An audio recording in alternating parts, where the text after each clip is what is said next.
So once again, welcome sa Matag Usa. We are always being reminded na every time we study the Word, encouraged ta always na ang pulong sa Ginoo, the Word of God, it's alive, it's powerful, it is sharper than any two-edged sword. It pierces even to the dividing asunder of the soul and the spirit. You have to be reminded na nabuhi ng ato ang human spirit. Pero kinahanglan mahatagan siya og clear-cut understanding na ang spirit is different from the soul. So, it divides the spirit, the soul, ang ato ang thinking, and even into our spiritual heart. That's why even si Paul, when he wrote his final letter kay Timothy, ang ingon niya advice kay Timothy, all scriptures is God-breathed. Makita nato na siya later. Kay mag-istorya ta regarding sa account ni Israel. Unsa ba ang connection sa ato ang soul sa life or sa nation nagi-ila sa Ginoo pagtawag niya kay Abraham tapos nga nahimo Israel to be the country. So pag-ingon ni Paul na all scripture is God-breathed, profitable for doctrine, for reproof, for correction, for instruction in righteousness. And so kinahanglan ang ato ang soul mabutangan siya, maimbakan siya og pulong sa Ginoo para naatay huguton sa ato ang daily inning and outings. So for instruction, so that the man and woman of God will be fully equipped to all good works. So towards all good works, ang dawaton ragid sa Ginoo, again balik dito sa principle. Ang dawaton ragid sa Ginoo na makahatag og himaya sa iya is His words. Dili ang ako ang philosophy, may dili ang imuhang idea, dili ang kung sa man ang gikuha nimo nga golden nuggets that you get from whatever or whoever philosopher who you try to listen to. So it's not about it. It's always about the word. That's why ang ingon gid ni Pablo, ang iyahang encouragement kay Timothy, study to show thyself approved sa Ginoo. Mao tong atong gi-resolve.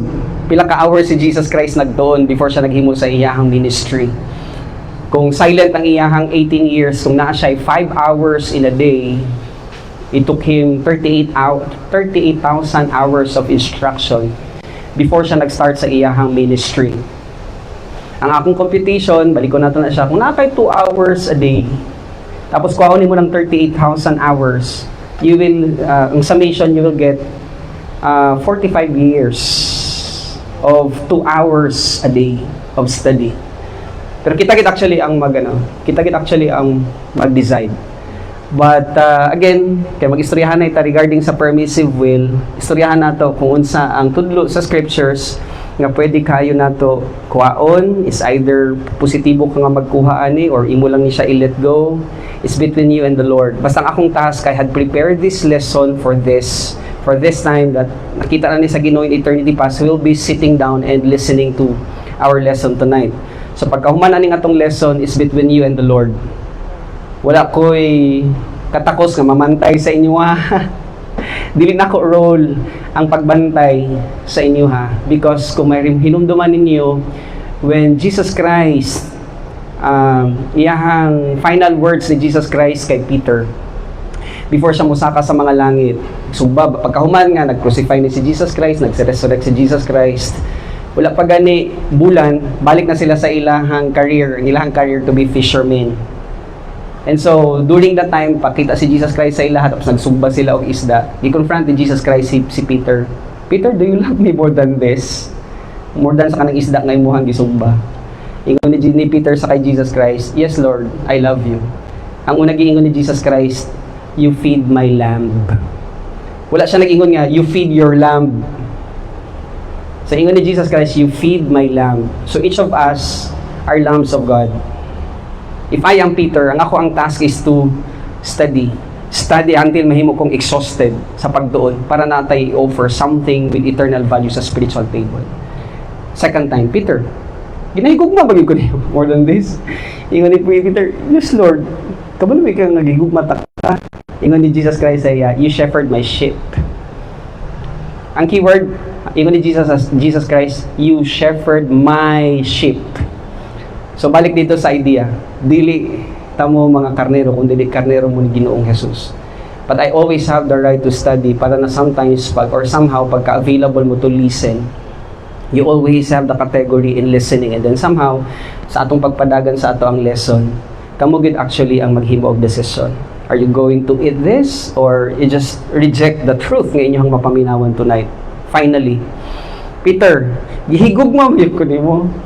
Kabalo man gyud ka Lord, nagsubo na kay si Peter ba kay 3 times siya confront ni Jesus Christ. Ang ingon ni Jesus Christ sa iyaha, you tend my sheep. Or you feed my sheep. So in short, ang trabaho gid sa teacher, pastor teacher, whoever na communication gift is, ipreparar niya ang iyang kaugalingon so that when he is dispatched by the Lord to teach these people of the Lord, na ay offer sa spiritual table. That's why I was so encouraged. Na notebooks, nasa inyo, kuha mo, magsulat mo. Nasang atong gihimo, it's free. Pero ang ballpen, balik lang ang ballpen kay para na magamit sa sunod. Okay, so just get your notebooks, kita na tay tanawon later. Sige na, pwede yung kuha. Sige, you can get. Para somehow, pagka mag-drawing ta later, na mo isulat sa inyo ang mga notebooks. Okay? Or pwede good gihapon ninyo picturean after ko nga mag-drawing later. So, balik ta. I already prayed kanina. So, ang ato ang lesson will be permissive will. Nata sa final letter sa prerogative plan sa Ginoo. Mulang study na verse in Galatians chapter 5 verse 1. Trivia. Galatians is actually the first ever book that's written by Paul sometime in 49 AD. And ihang giingon dito sa chapter 5, ana siya, for freedom Christ has set us free. So sa ato ang lessons in the past, pwede na siya change ang kanang word na Christ to be the word. So for freedom, the word has set us free because again, sa John chapter 1 verse 1, Jesus Christ is the word. So for freedom, okay, the word has set us free. Important na atay na learn kasi pagka wala tay na learn, dili na siya maghatag sa ato og something to choose from. Mana importante gid ang pagtuon. And then ingon ni Paul, stand firm therefore and do not submit again to a yoke of slavery. Later, matanaw nato ni siya kung unsang nagailong sa ato or kinsa ang nagahimog slave sa ato particularly sa ato ang kaugalingon. Kay kung nahimutang slave sa ato ang kaugalingon itself,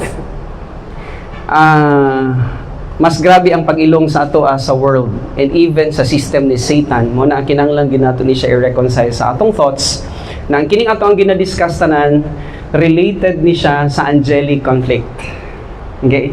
Related ni siya sa angelic battle na pagka ang Christian wala idea regarding sa angelic battle or angelic conflict, di gid niya ma-resolve nganong naa siya dinhi ibabaw ning kalibutan. Maghimo siya og laing recourse. Dili niya ma-resolve na ang iya dayon kinabuhi to be a vessel. Is it ang purpose gid sa Ginoo is to glorify God. That's why always ginato ni siya ginarelate na ang atong mga lessons nga past, present, and then future lessons, always gini siya mubalik dito sa angelic battle. Kay mao gini siya ang core sa understanding of the question na why we are here on earth. So you have to realize tungod kay naa may freedom options, no?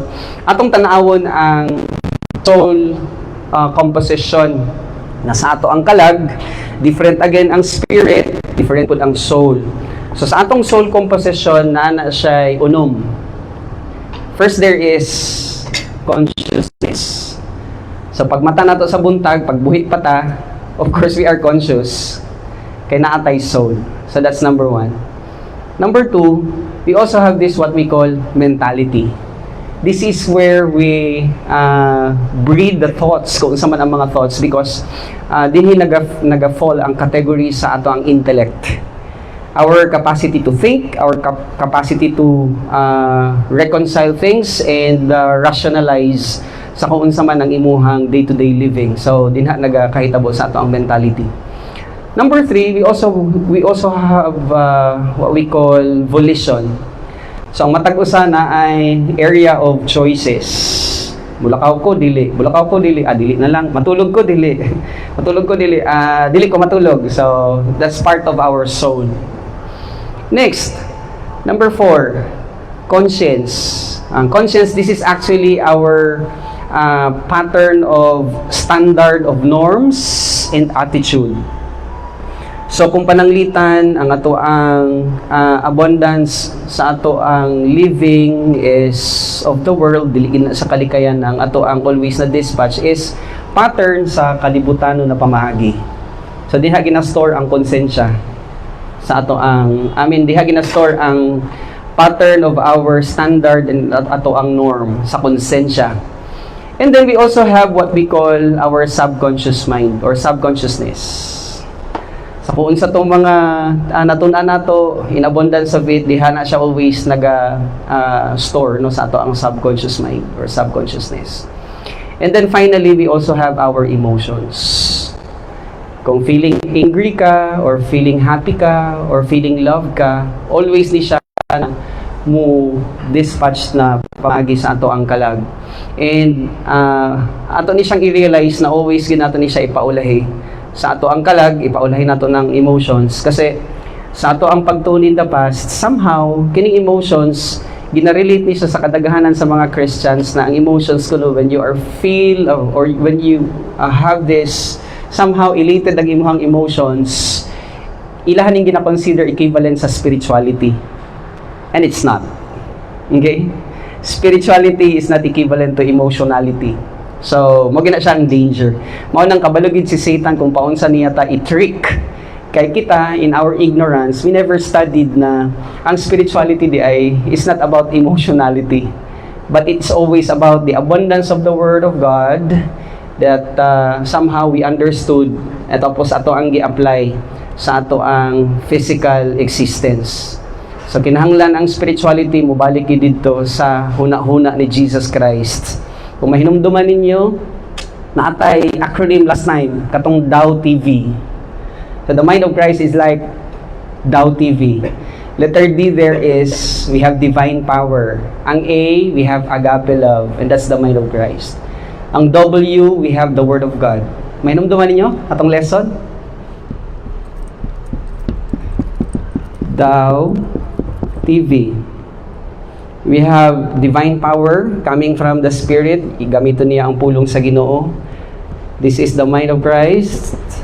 Agape love, Word of God, thought patterns of the thinking of God, and of course, virtue love. Okay? So, kinahanglan mabutangan ng ato ang memory, ang ato ang memory center of mga vocabulary words para natay capacity sa pag-intindi sa ato ang spiritual life. So balik, that's the composition of the soul. Now, we will always realize, ato na ta sa usa sa mga butang na kinahanglan ninyo i-consider. Okay. Ang ingon din sa ato ang slide na the Christian soul is the spiritual metaphor of the nation of Israel. So kung kuhaon nato ni siya na concept, unsa ba ang metaphor?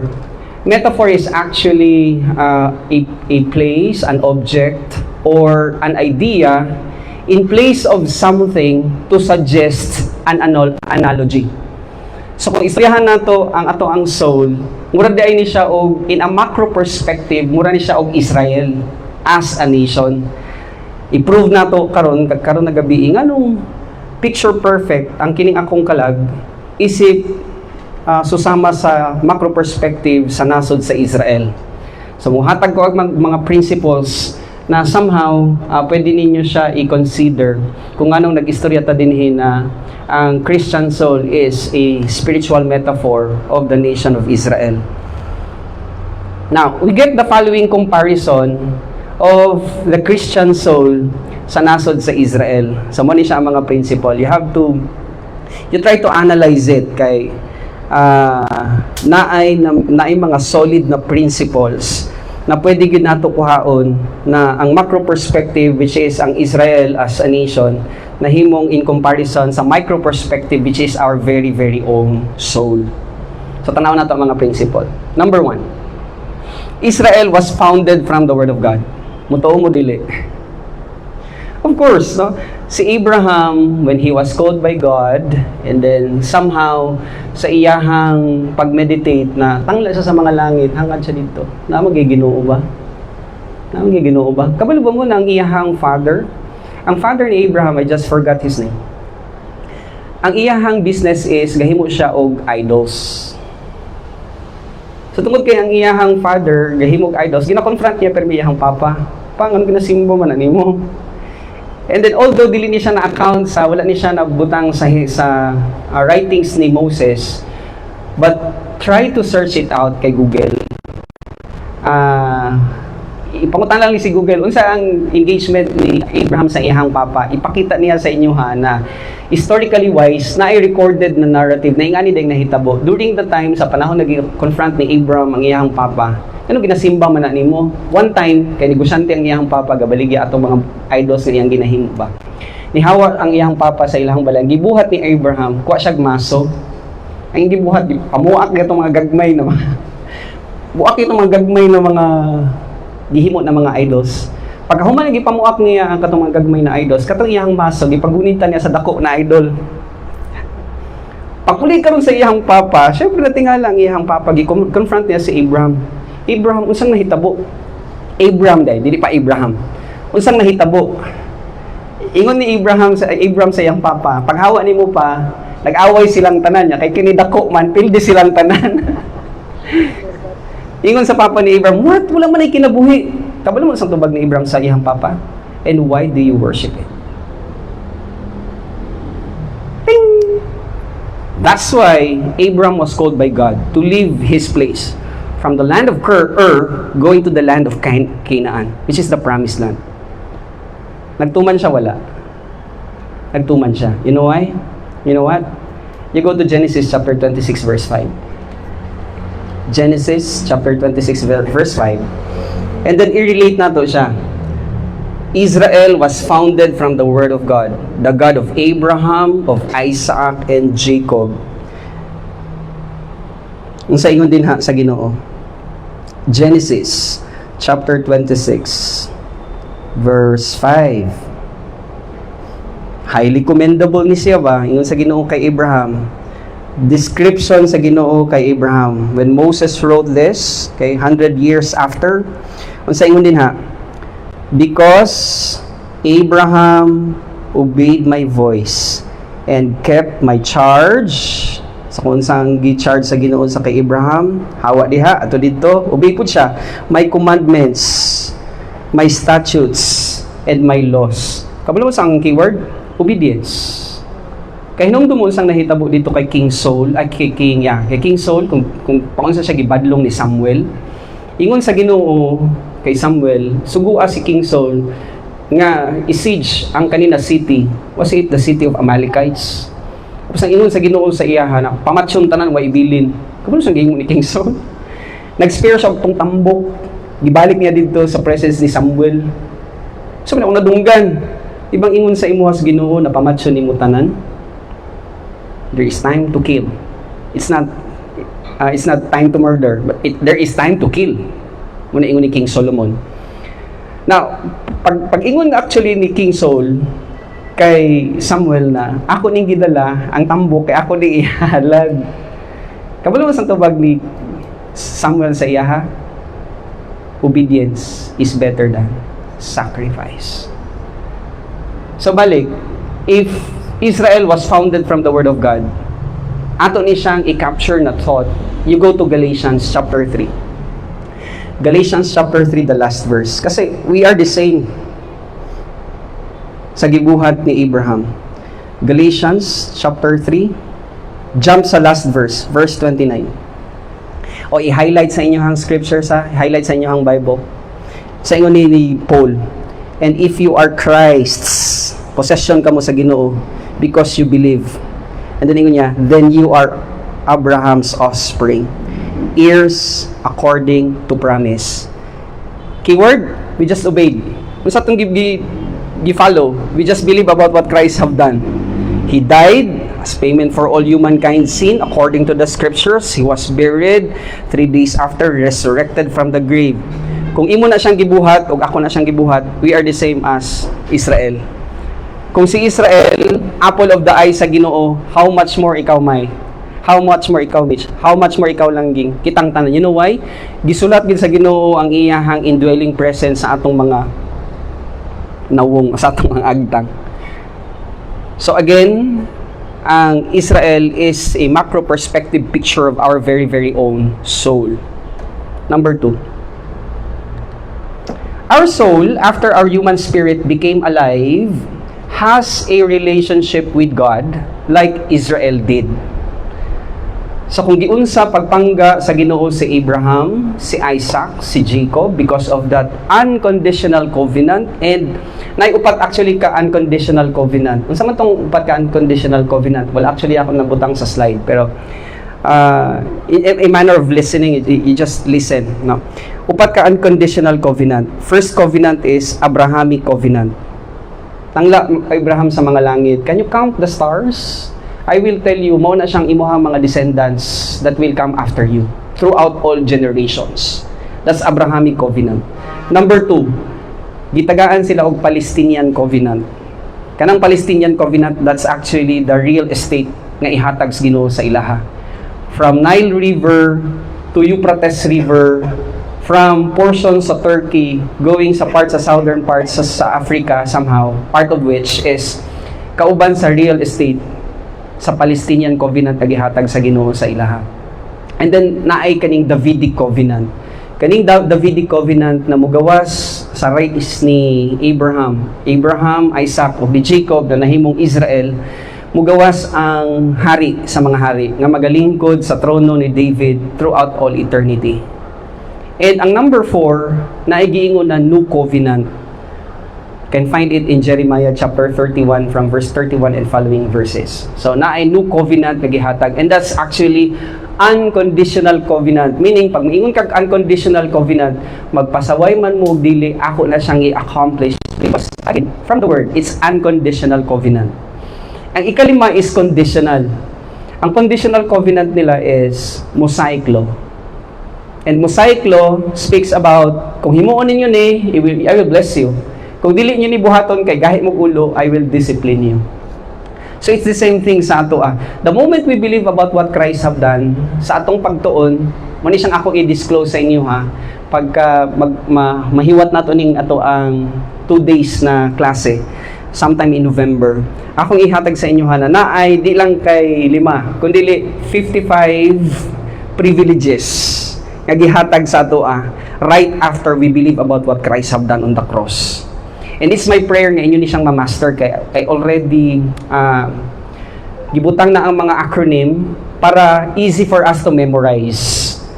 So kung naataan at the time, ako na siyang ihatag, ato na siyang tunan, because again, di lang kay 5 unconditional covenant ang gihatag sa Ginoo sa ato, kundi 5 privileges.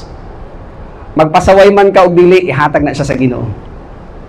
And also there is this unconditional covenant. Conditional covenant.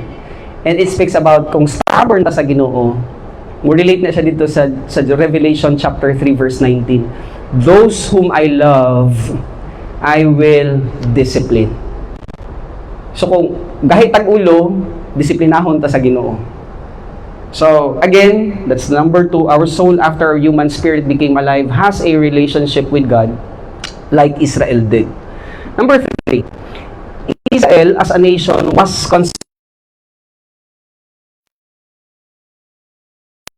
they were set apart para somehow ma-deliver ang gi-promise dito sa Genesis chapter 3 verse 15 about the seed. And that seed known to be the Messiah will be funneling through sa race ni Abraham. Set apart for God's grandiose design. So balik sa atong whiteboard, mo ning grandiose design. Purpose to glorify Him. Prerogatives, sovereign will, motivational will, operational will, geographical will, permissive will, and of course, the plan. Excited ako mo ato sa plan, pero sige lang. Ato na sang i-withhold ang atong excitement. So, Israel was consecrated, set apart for God's grandiose design, so is our soul. Ang kanindot lang kay mano-mano, dili kinahanglan collective. So kung na-understand mo ang imuhang role, because again, when God gave this plan, pag-respond nato sa plano, kay nabuhi ang human spirit, motong tama tingon ni Jesus, motong true in itself, no, sa gingon ni Jesus Christ ba na, moabot ang adlaw, ang panahon nga ang matinud-anon nga magasimba sa Ginoo, magasimba sa espiritu ug kamatuoran. Ug mahimo lamang ni siya sa mano-mano nga pamaagi. And part of which ang corporate assembly, pero somehow ang corporate assembly man dito na nimo execute ang imuhang gift.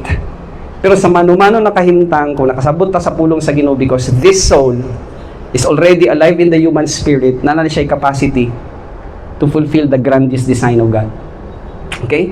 Number 4, Israel was released from slavery to freedom. Pag ingon og slavery, asa man sila daw gikan? Kung mahinumduman niya ang story, they were in what place? Slavery, Egypt. Okay?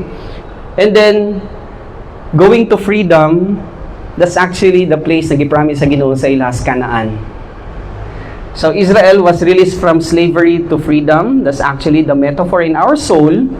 Na ingon din ha, we are freed from our Adamic sin nature.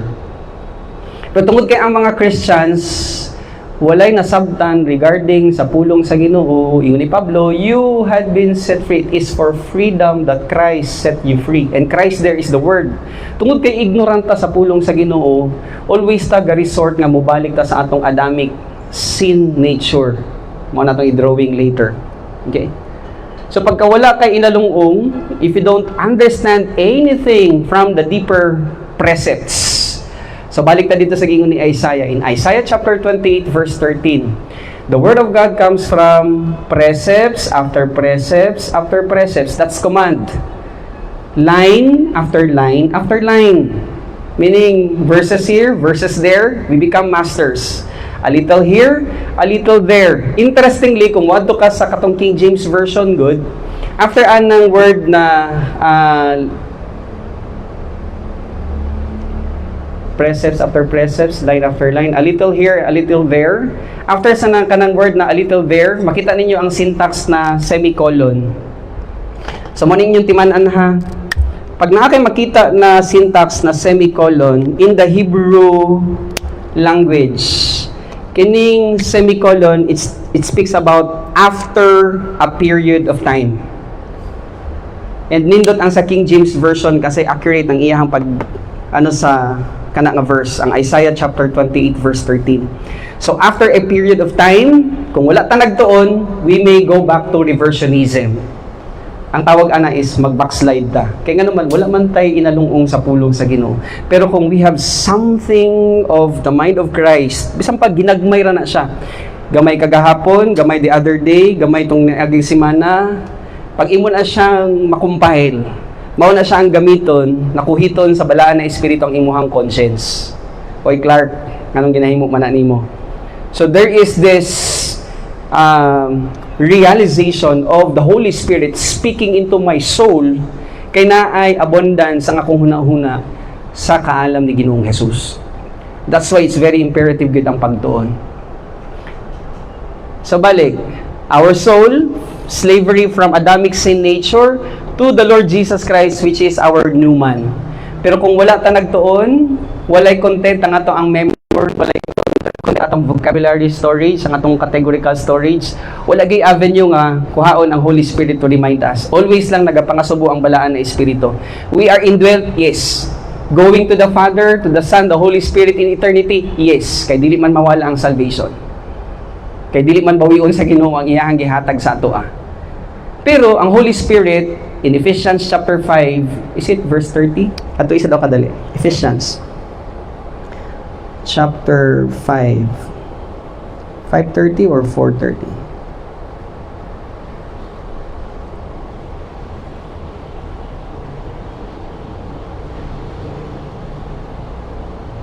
Wala sa Ephesians 5. Yeah, Ephesians chapter 4. Ephesians chapter 4 verse 30. Do not grieve the Holy Spirit by whom you were sealed. Imagine ha?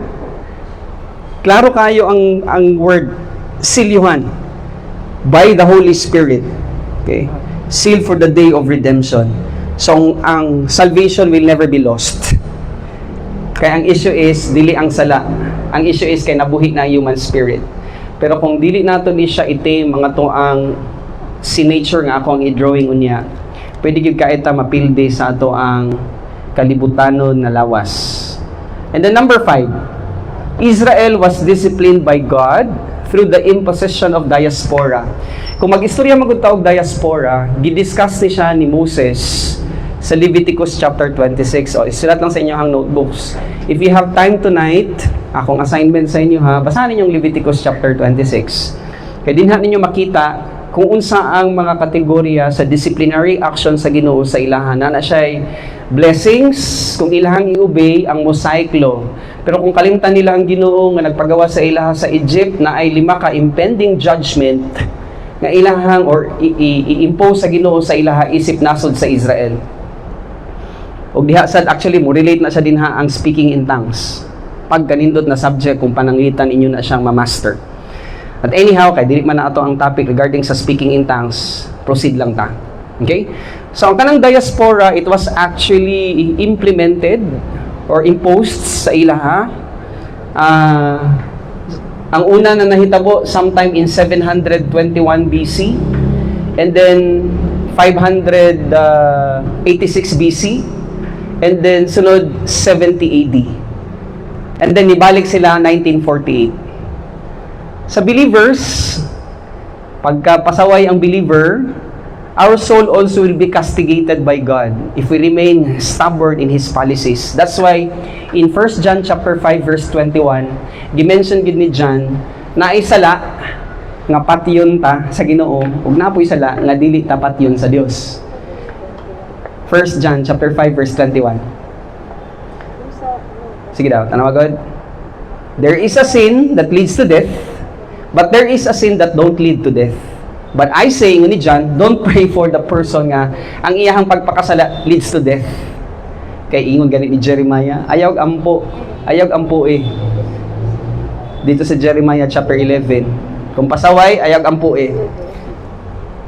Tanawa ha, 1 John chapter 5 verse 21. 1 John chapter 5 verse 16. If anyone sees his brother committing a sin not leading to death, he shall ask God, and God will give him life. To those who commit sins that do not lead to death, there is sin that leads to death. Unsa maning sin that leads to death? Pag grabe na jud kayo ang imong kalos. Unsa maning kalos? Kalyado na ba imong kalag? Wa lagi kay konsensya. Na bisan pag ipuy-an ka sa balaan na espiritu, kabalo jud ka nga sala, you always commit that sin. Kana bang imog yung intentionally ginihimo ang kana nga sala.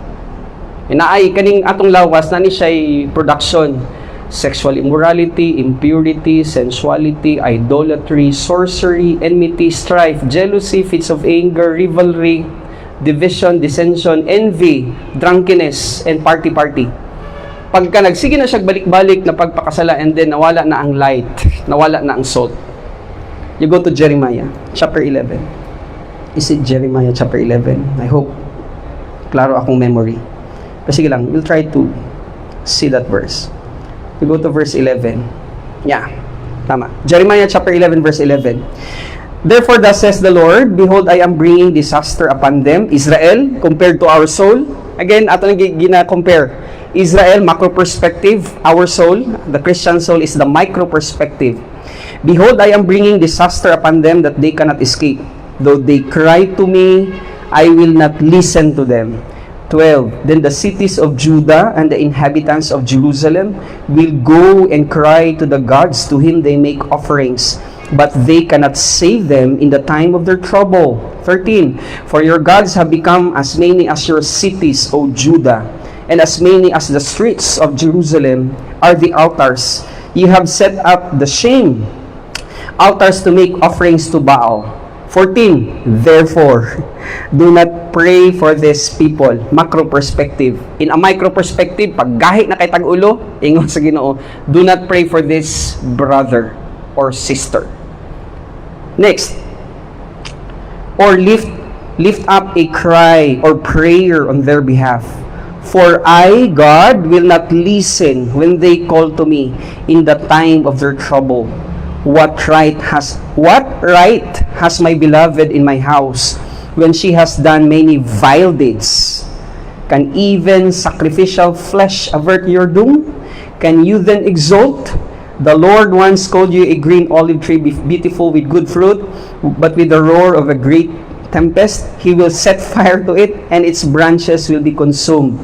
Again, diaspora. The Lord of hosts who planted you has decreed disaster against you because of the evil. Unsa man ang evil? Anything that we do outside the fatherhood of God, it's evil. No, regardless kung maayo na siya. Pagkadili nato nahibaluan ang operational will of God. Mo ni importante yung kain ni siya.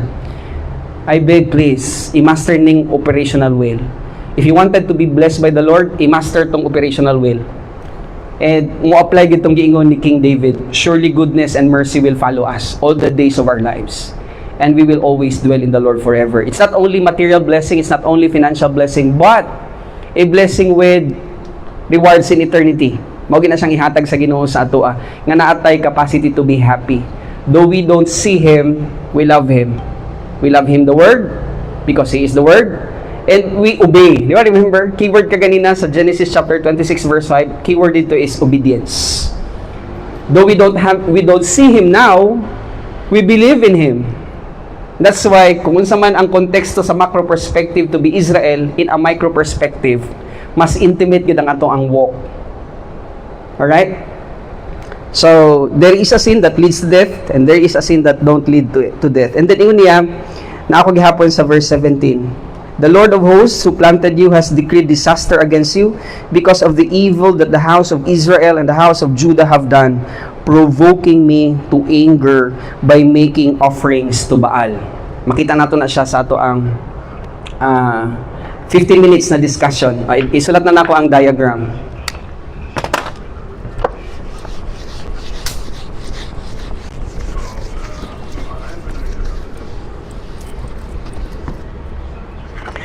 Okay. Sa ang composition, sa ato ang soul, ato ni siyang gibutang na this one is actually a man's spirit. Human spirit, indwelt by the Holy Spirit. And this circle is actually our soul. Kaning soul, mato kaganina, na siya'y consciousness, na siya'y mentality, na siya'y vision, na siya'y conscience, na siya'y subconscious, and na siya'y emotions. Dinhi actually ang ato ang decision making na soul. And we have the body. The body nag-reside ang old sin nature.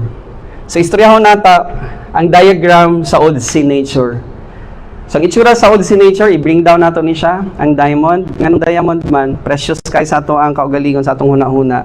Pag mag-istorya og diamond, relevance ni siya sa narcissistic kind of attitude. Pag bingon na narcissistic, I, me, and myself. So isulat na to ang old sin nature, OSN, which is of course our body. Dinhi actually sa ato ang lawas ang nag-stay ang kanang old sin nature. Ang atong lawas na siya'y eyes, na siya'y nose, na siya'y tongue, na siya'y ears, na siya'y skin. So mo na atong body. Now you have to realize na siya'y trend. Unsa man ang iyahang trend? Di sa upper part na ginatawag na asceticism, or pag moingon kag asceticism, good works. Pag moingon ta og good works, na siya'y trabaho. Unsa man ang iyahang trabaho, it always linger to evil things. Pag moingon og evil things, it speaks about tanan nga buhaton nato nga giitsapwera nato ang Ginoo. Imagine ha, nagkadugo-dugo si Kristo. Kabalo ba mo nga kung inyong tanawon ng history when Jesus Christ was crucified? Gidespise niya ang kaulaw, you know why? Despising the shame in Hebrews chapter 12 verse 2. Kung inyong tanawon ng history, pangutanagon niyo si Google, ang Roman crucifixion di ay isang at ka sa cross nga hubo. Makaululaw yun, tapos gibutang ka sa public. Na-imagine, si Jesus Christ, gisangat sa cross sa mga Roman soldiers, naked. Ingana, kaulaw ang iyahang gi-carry just to provide salvation for all of us. That's why, may will always realize, sa kaning evil, gihimo na tanan sa Ginoo ang tanan niya buhaton para nga execute ang iyahang love. Evil, anything that we do outside the fatherhood of God. So, pagkadili nato, gi-allow, kay wala nato na master tong operational will. Manang balikon ako sa inyo I'm praying that you will master that pamaagi, katong operational will. Mo result ni siya kaning good works into pwede ang work, pwede ang organization, pwede ang religion, pwede ang music, pwede ang akademya, pwede ang commerce, pwede ang education, pwede ang sports. Pili lang ka. So, unsa ang imuhang pwede buhaton out of good works that would result to evil? So, let me repeat. Definition of evil, anything that we do. Anak sa Ginoo ha, pero gikalimtan ang Dios. That's evil. Also, kining asceticism or good works, naapod ni siya'y manifestation aside sa worm aces, by the way. Adto sa kadali ang Job 25 verse 6. Sige lang. Job chapter 25 verse 6. Isa ni Job.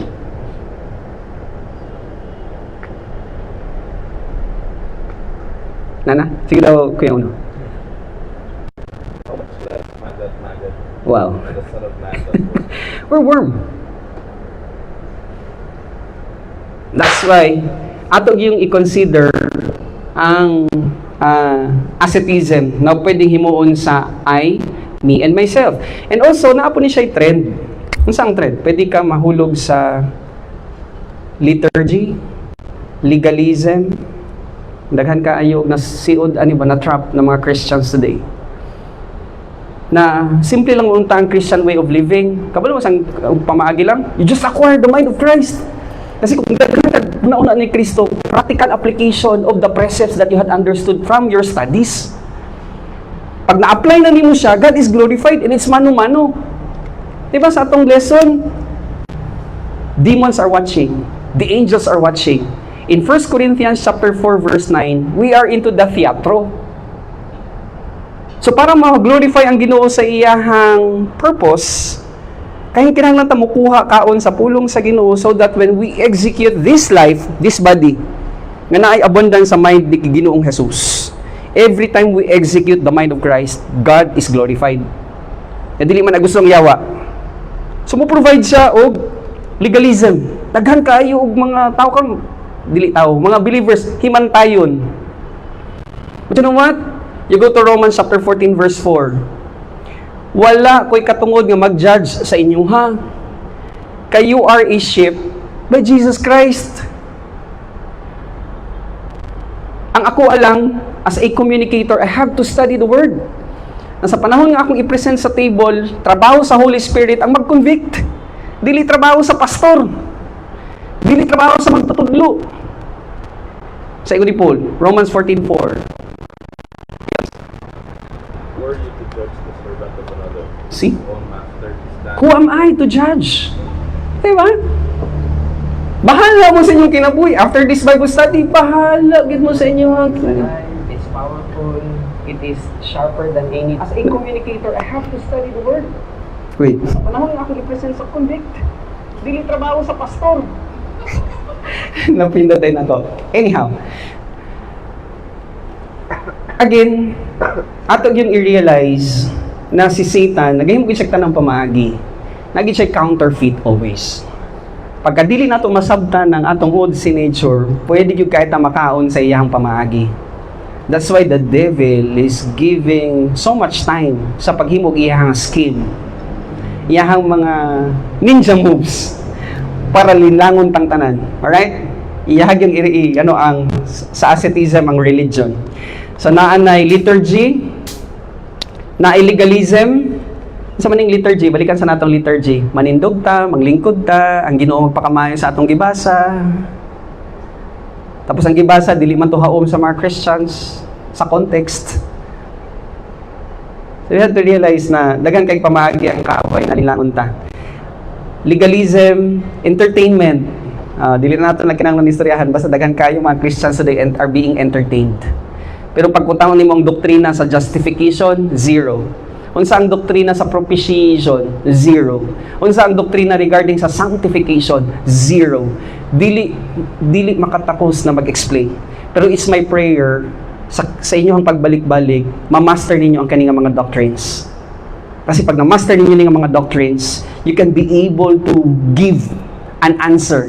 Mataingon niyo ba na in 1 Peter chapter 3 verse 15, pag ingon niya na let your heart the abundance of the word, being ready to make a defense sa hope that is in you for the person who will be asking sa kung unsa man ang paglaom nga naa sa imuha. Do it with gentleness and patience. Pero kung wala na nagtuon, kay na-entertain rata, good luck. Huwag ika i-share. And you are preparing, especially sa kaning atong mga young people, you are preparing to have a family. Kung dili pa mag-rapture ha, few years from now, you're getting married. And somehow married, kung naa na mo'y content sa mind ni Jesus Christ, dili ka na maglisod sa imong mga anak tungod kay being a good steward. Ang imong naging istorya sa ilaha, pulong sa Ginoo. Wa kay katakos nga, mao ni dapat no. Ihatag ng pulong sa Ginoo, pasagdi ang Ginoo nga mo disciple sa iyaha. Kay kasabot siya kung unsang pamaagi. Sa panahon nga kasabot siya kung unsang pamaagi, mangita siya kung magtutudlo kay maminaw siya. Sa iyang pagpaminaw, we will reach that certain objective, mag-iingon ni Pablo sa Ephesians chapter 4 verse 13, that we become one in our understanding, growing in grace and in the knowledge of our Savior, the Lord Jesus Christ. 2 Peter chapter 3 verse 18. What else? Program. Maski unang program. Kita ninyo karon sa religiosity, dili man ma-execute ang worship service kay kulang. Asa na si kinsa ang program? Pero kung tanawon ninyo ang early church, wala sila program dito. Ingani ang ilang ginahimo. Mabitaw to kaganina pagsulod ninyo basig na i-question. Wala mo kahibalo kung sa mga questions nga nagalinger sa inyong una-una. Pero in case na i-question, sige, raise that question. Dili na ako natubagon sa akong opinion. Adto ta sa pulong sa Ginoo. And allow the Holy Spirit to teach you about what I had learned sa pulong sa Ginoo. Ako lang actually, giabli ako mga baba to guide you kung asa na siya pwede or unsa na ang ma-learn na mga precepts. But again, Christendom today, puno kay program. Nag 2 hours na lang, 6 hours. Sayang kayong panahon. Question, ang program ba ma-present nato sa tubangan ni Jesus Christ? You go to Romans chapter 14, verse 12. I still have 2 minutes. So manon lang nato niya, and then next nato na lesson, akong i-discuss ang 14, verse 12. Tapos, Bel, pwede din mo ito ni mong Greek. Dito ka sa Greek. Romans 14:12. Basahan ninyo ang Romans 14:12 sa English. Kaya ipakita na ako kay Abel, paano nato kay Abel. Pabasa nato ang word na account. Sige daw, Romans 14:12.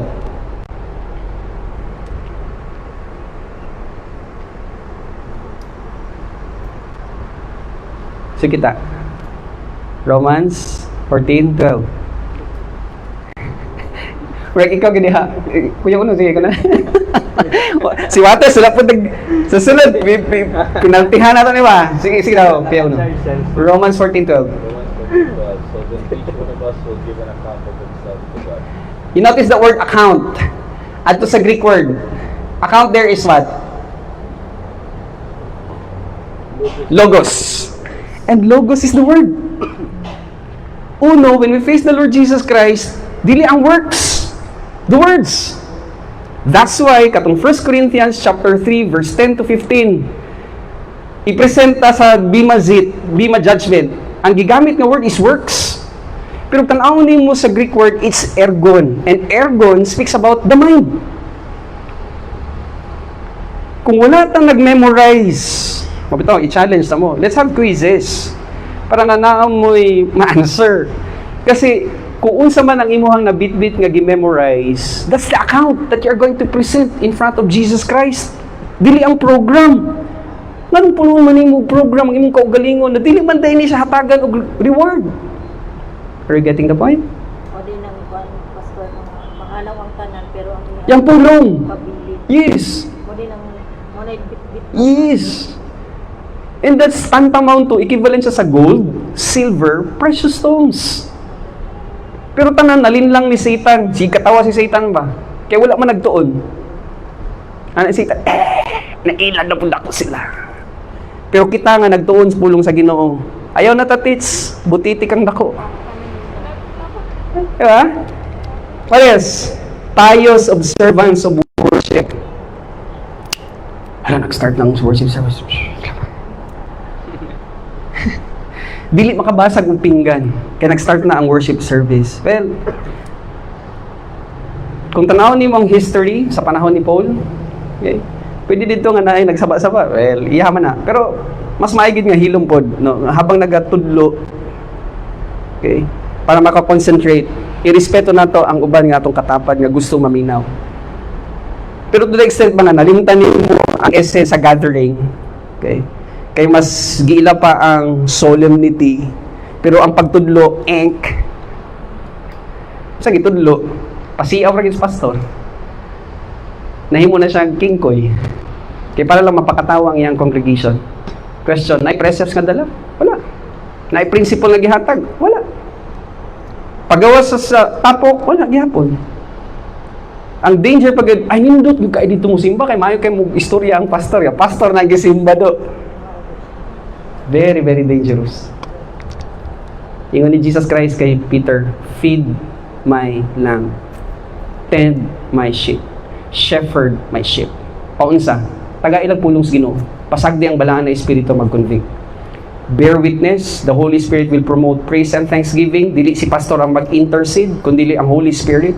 The Holy Spirit will lead and guide. The Holy Spirit will teach. He will influence your soul para i-manifest ang imuhang gift. He will influence your soul para nga i-execute nimo ang fruit. And then finally, nag-overtime na ko. Superstitious beliefs. Sa man yung superstitious beliefs? Kabulan na mo. I don't want to explain. Christian? Superstitious belief? What? Final verse before ta mag-close. You go to 2 Timothy chapter 1 verse 7. Manitiman-an ha, pagkadaghan ka og superstitious beliefs, na kay kahadlok. 2 Timothy chapter 1 verse 7.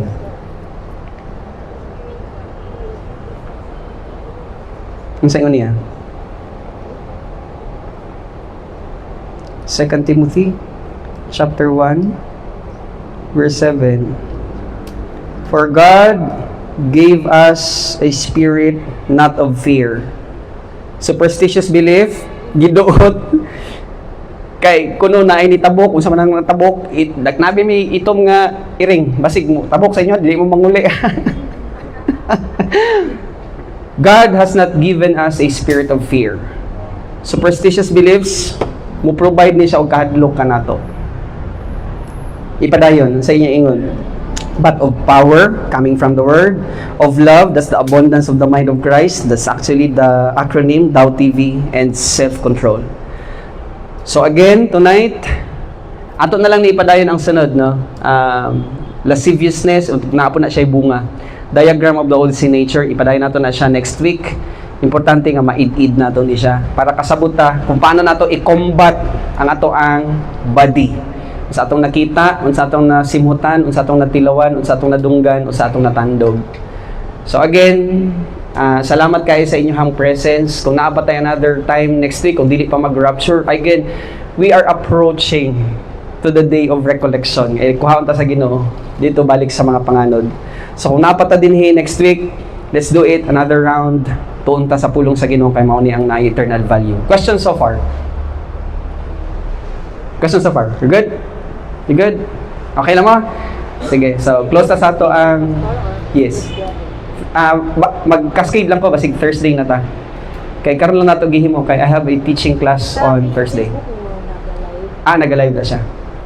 Tapos ako po siyang gina-upload sa ako ang YouTube channel. Kay ang sa Facebook man good, after 30 days i-knockdown na nila.